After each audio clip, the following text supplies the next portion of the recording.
Assalamualaikum dan selamat pagi. Okey, cikgu akan menerangkan sedikit secara ringkas tentang kadar tindak balas, bab kita kadar tindak balas. Mungkin ini boleh membantu kamu menjawab soalan pengukuhan yang cikgu bagi itu dengan lebih baik. Okey, yang pertama, apakah maksud tindak balas? Tindak balas itu apa maksud dia? Okey, tindak balas adalah proses yang menukarkan bahan tindak balas kepada hasil tindak balas. Apa saja proses yang menukarkan suatu bahan kepada hasil yang baru, itu adalah tindak balas. Okey,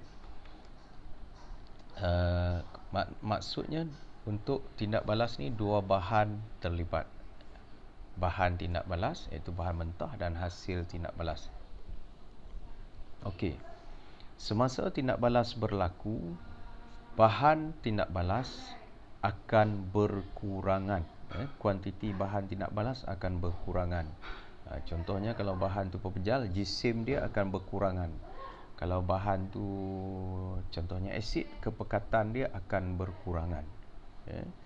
Okey, manakala hasil tindak balas atau produk akan meningkat, kuantiti hasil akan meningkat.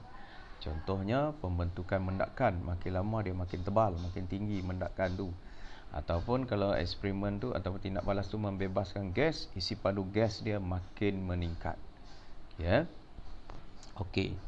Kemudian tindak balas ataupun kadar tindak balas tu, yang masuk kadar tu bahasa Inggeris rate tu adalah perubahan kuantiti bahan tindak balas ataupun hasil dengan masa, diukur dibandingkan dengan masa. Maksudnya betapa cepat bahan tindak balas itu berkurangan dan betapa cepat atau lambatnya hasil tindak balas itu terbentuk lah. Itu maksudnya kadar. Okey, jadi ada dua jenis kadar ataupun dua jenis tindak balas, iaitu yang pertama tindak balas cepat. Okey, tindak balas cepat adalah tindak balas yang di mana masa diambil dengan singkat untuk bahan tindak balas bertukar menjadi hasil tindak balas. Manakala tindak balas lambat pula adalah tindak balas yang mengambil masa yang panjang, yang lambat untuk menukarkan bahan tindak balas kepada hasil tindak balas. Okey, contoh tindak balas cepat adalah tindak balas pembakaran. Pembakaran boleh jadi pembakaran bahan api fosil, pembakaran magnesium dalam udara dalam kehadiran oksigen. Okey, tindak balas antara logam yang reaktif seperti magnesium, seperti kalium, natrium dengan air ataupun dengan asid. Tindak balas ini adalah tindak balas yang cepatlah. Tindak balas yang mengambil masa yang singkat. Okey. Kemudian tindak balas yang perlahan pula. Tindak balas yang perlahan ni tindak balas yang mengambil masa yang panjang, lama untuk berlaku. Contoh tindak balas perlahan adalah seperti proses fotosintesis yang dijalankan oleh tumbuh-tumbuhan. Okey, proses pengaratan besi, paku besi kan. Jadi proses ni mengambil masa yang lama. Okey, mungkin berbulan-bulan. Okey. Seterusnya, apakah faktor-faktor yang mempengaruhi kadar tindak balas untuk berlaku? Okey, seperti yang kita belajar sebelum ni, ada 5 faktor yang mempengaruhi kadar tindak balas. Iaitu yang pertama adalah cuba ambil suhu tindak balas. Okey. Bila tindak balas itu suhu dia tinggi, jadi zarah-zarah bahan tindak balas tu akan mempunyai tenaga kinetik, tenaga untuk bergerak yang cukup. Jadi mereka akan bergerak dengan lebih laju. Sebab tenaga cukup, jadi dia bergerak dengan lebih laju. Kemudian bila bergerak dengan lebih laju, pelanggaran yang berlaku akan lebih kerap. Okey. Jadi bila pelanggaran berlaku dengan lebih kerap, pelanggaran ni maksud pelanggaran bahan tindak balas lah, sesama bahan tindak balas. Contohnya kita nak melarutkan garam dalam air, jadi pelanggaran antara serbuk garam atau zarah garam dengan air. Jadi bila suhu panas dia berlaku dengan lebih cepat pelanggaran tu, dengan lebih kerap. Jadi kadar tindak balas meningkat.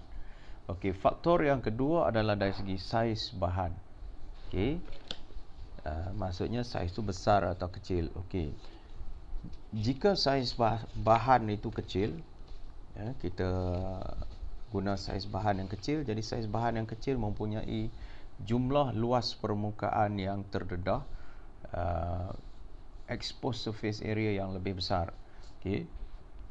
Maksudnya saiz yang kecil ni menyebabkan bahan tindak balas tu bersentuh dengan bahan tindak balas yang satu lagi dengan larutan ke dengan lebih banyak dalam satu masa. Jadi pelanggaran akan meningkat, pelanggaran antara zarah-zarah berlaku dengan lebih kerap, jadi kadar tindak balas akan meningkat. Ya. Contoh, kalau kita melarutkan gula di dalam air, kalau kita guna gula yang halus dengan gula yang besar, gula cubes contohnya. Jadi gula yang halus ni dia lebih banyak permukaan terdedah yang boleh berjumpa dengan air dalam masa yang sama. Berbanding kalau kita masuk ke ketulan gula, mungkin gula batu, jadi bahagian luar tu saja yang bersentuh dengan air. Bahagian dalam tu dia kena tunggu dia larut pelan-pelan, jadi dia lambat. Okey. Okey, faktor yang ketiga adalah faktor, cikgu ambil kepekatan, kepekatan larutan atau bahan tindak balas. Ini biasanya tindak balas yang melibatkan larutan seperti asid. Jadi semakin pekat sesuatu bahan, the more concentrated the solution. Maksudnya bilangan zarah per unit isi padu tu lebih banyak berbanding yang tak pekat. Jadi bila lebih banyak zarah, jadi mereka lebih dekat dan lebih mudah berlanggar lah. Jadi kadar pelanggaran akan meningkat, lepas tu kadar tindak balas akan meningkat. Kalau dalam larutan yang kepekatan dia rendah, bilangan zarah tu kurang per unit isi padu. Jadi bila kurang, dia duduk jauh-jauh, dia susah nak berlanggar sikit. Jadi kadar tindak balas menjadi rendah. Okey, dan faktor yang keempat adalah tekanan, faktor tekanan. Okey, bila tekanan ni adalah biasanya adalah tindak balas yang melibatkan gas. Bila tindak balas meningkat, bila tekanan meningkat, zarah-zarah gas akan mendekati antara satu sama lain. Jadi maksudnya kita nak meningkatkan tekanan gas ni, kita kena mampatkan dia. Bila kita mampatkan, kita paksa gas tu, zarah-zarah dia mendekati antara satu sama lain. Jadi bila dekat, dia akan lebih kerap berlanggar, dan lepas tu kadar tindak balas akan meningkat. Okey, dan akhir sekali, faktor yang terakhir adalah kehadiran mangkin. Okey, mangkin ni adalah pendorong, catalyze. Jadi mangkin mempercepatkan kadar tindak balas dengan menyediakan laluan alternatif. Maksudnya mangkin menyebabkan tindak balas tu berlaku dengan laluan lain yang menggunakan tenaga pengaktifan yang rendah. Jadi dia lebih cepat berbanding tindak balas biasa yang tak ada mangkin. Dia tetap berlaku tapi dia lambat sikit sebab dia perlu mengatasi tenaga pengaktifan, tenaga minimum untuk tindak balas tu berlaku yang tinggi. Jadi dia lambat, dia macam halangan dia tinggi lah. Okey, cuma kamu kena ingat mangkin tidak mempengaruhi kuantiti hasil tindak balas. Maksudnya hasil banyak tu juga, cuma dia cepat dapat, amount sama. Tak guna mangkin pun akhir sekali dapat amount kuantiti sama, cuma dia lambat, jadi membazir masa lah. Okey, itu faktor-faktor. Okey, seterusnya, okey, kita juga telah belajar sekejap,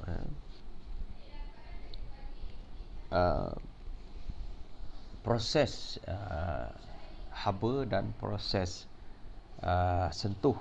Okey, dekat hujung bab kita tu kita ada dua proses ini. Okey, kita tengok apa yang pertama tu proses haba proses tu apa? Proses ni adalah proses untuk menghasilkan amonia. Okey, bahan mentah dia adalah gas nitrogen dan gas hidrogen dalam nisbah 1:3. 1 bahagian nitrogen, 3 hidrogen. Okey, dan keadaan yang diperlukan untuk tindak balas haba ni berlaku dengan cepat adalah suhu dia mestilah antara 450 hingga 550 darjah Celsius, tekanan 200 atmosfera atau 200 atm, dan kehadiran mangkin serbuk besi. Mangkin dia serbuk besi. Okey, dan proses sentuh pula, proses penghasilan asid sulfurik secara industri atau secara besar-besaran. Bahan mentah dia sulfur lah, belerang, serbuk, sulfur dan udara. Okey, dia ada 4 step. Kalau kamu tengok, step yang pertama adalah kita nak menghasilkan, ataupun step pertama ni dia menghasilkan gas sulfur dioksida dahulu, SO2, iaitu sulfur tadi, serbuk sulfur dibakar dalam udara atau oksigen yang berlebihan. Jadi dia akan menghasilkan SO2. Step kedua, gas sulfur dioksida yang terhasil tadi, SO2 yang terhasil tadi, okey, dicampur dengan udara berlebihan, tapi dia pada suhu 450 darjah Celsius lah, dalam kebuk pembakaran lah. Kalau tadi dalam udara biasa, sekarang dia dalam udara, dalam oksigen berlebihan, tapi pada suhu 450 dan tekanan diset pada 1 atm, okey, dan dialirkan melalui mangkin vanadium 5 oksida ataupun vanadium pentoksida. Jadi hasil dia adalah sulfur trioksida, SO3. Okey. Kemudian stage ataupun peringkat yang ketiga, gas sulfur trioksida ni, sulfur trioxide ini akan dilarutkan dalam asid sulfurik. Okey, kamu jangan confuse, kita tindak balas ni untuk menghasilkan asid sulfurik, tapi stage ketiga ni memang kita larutkan dalam asid sulfurik juga. Okey, jadi sulfur trioksida dilarutkan dalam asid sulfurik bagi menghasilkan satu bahan yang dinamakan oleum. OLEUM, H2S2O7. Boleh rujuk buku teks muka surat 136. Okey, dan akhir sekali, stage keempat adalah oleum ini kita larutkan dalam air dan akhirnya dapatlah asid sulfurik.